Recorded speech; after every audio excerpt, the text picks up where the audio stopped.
Hello and welcome.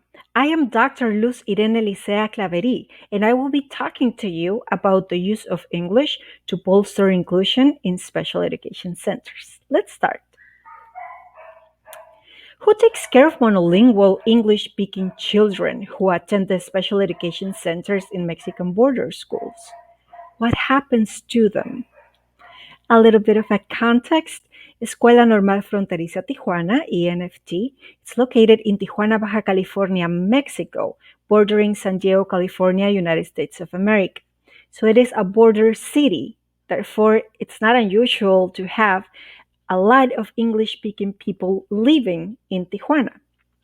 The problem is that there is no information about how many English speaking people, especially children who goes to schools, have disabilities and they are English speaking.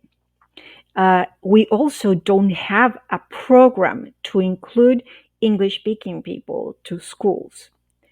We do offer the Bachelor of Inclusive Education, but we only provide them with 3 semesters of English. So is this enough? The problem is that English speaking children need English speaking teachers. As simple. They are forced to learn Spanish. This is what they want to do. We want them to speak Spanish, but not in a forceful way. So there are language barriers for learning and participation when they do not speak the language. And most parents opt leaving these centers. So, how many kids? What can trainers do? What kind of training? Are 3 semesters of English enough? So, our hypothesis goes if English trainers from Inclusive Education Bachelor implement English teaching as part of their practices, trainers could get familiar with English speakers attending special education centers and their necessity to be integrated to the classroom. They could also promote English speaking in their classrooms, guaranteeing the English speakers' inclusion and their academic success. The objective is for trainees to reflect about the importance of bringing the English language to special education centers through English diagnostics and teaching practices. It's so they can feel motivated to learn or perfect their language skills, as well as to look for strategies to bolster the inclusion of English speakers in their classrooms. Our specific objectives are to gather information about the number of English speakers, for trainees to have a close experience with them, and to raise awareness about the situation. The problem is in the state of the art that similar researches or programs were not found, not in Mexico and for Mexican children. Studies for Spanish speakers with disabilities in learning English, we found that.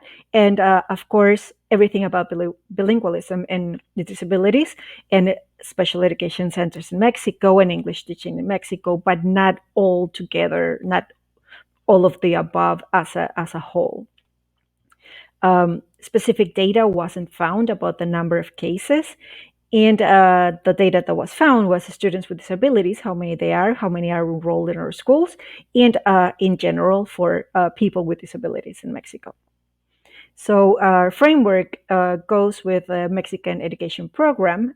It's very specifically about the inclusion part. The statistics on disabilities and those for migration, Licea's prior work, crashing with full immersion in subject matter teaching, because we actually work with subject matter teaching, and Richard's about reflective teaching.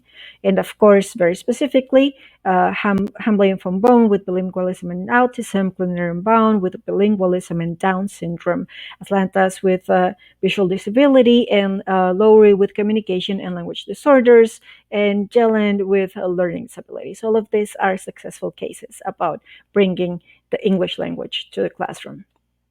The methodology is a action research with a qualitative approach.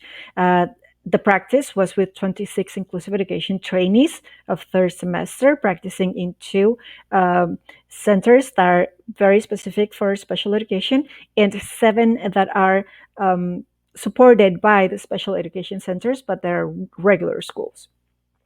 The methods of data collection are direct interview, diagnostic test, and questionnaires, video report, survey, and Google Forms. So our scope and limitation, some centers were not covered, of course.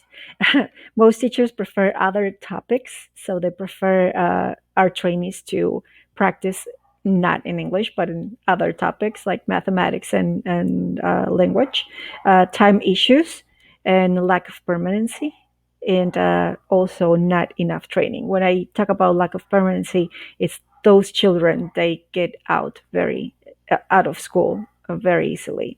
The ethical considerations are all identities have been protected, of course. The information stated here corresponds a particular period of time in particular centers, and this information may vary from time and location. The procedure was in four stages. The first one was a diagnostic family ground. The second one was an English language diagnostic test. And the third one was a 30-minute lesson with paired with mathematics. And the fourth stage was a presentation, reflection, and feedback of the trainees with all of their trainers. The results about the centers, well, we covered from third kindergarten and all of our elementary, which is for us from 1 to 6.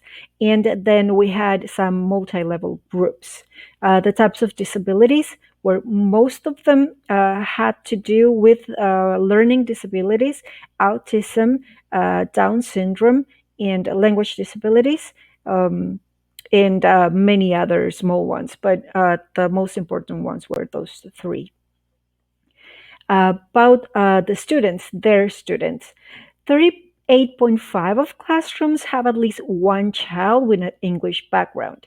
This doesn't particularly mean that they're monolingual English speakers. Some of them are bilingual, some of them have knowledge of English or encountered English, or their families have the language is important for them, but we only found two monolingual English speakers. They didn't speak Spanish, only English, their only language.